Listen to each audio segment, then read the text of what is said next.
बोला बोला शेरों वाली मैया की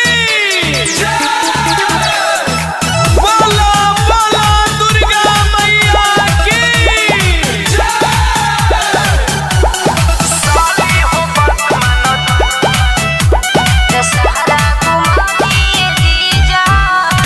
साली हो बात मानो धीरज धोला गावही के काली माई के पूजा पाठ कलो ना जी बात ना मानब। साली हो बात मानो धीरज धोला गावही के काली माई के पूजा पाठ कलो। बात समझो लाइव मार्केट से बर्गर या पिज्जा जी ऐसे काम ना चले। ए जीजा जी मेला घुमा दे जीजा जी दशहरा घुमा दे जीजा जी। साली हो बात मानो दशहरा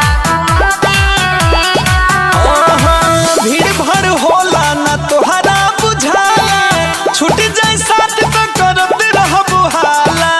बुलाई ना चिंता जन करे। ए करी हमरो एक्सेप्ट कोलैबोरेशन न त भेज दे हम लाइव लोकेशन। अच्छा ई बात बा डाले पवनो ना गली यही जाजी का बुझाऊ। ओहो ए जीजा जी मेला घुमा दे जीजा जी आरा घुमा दे जीजा जी।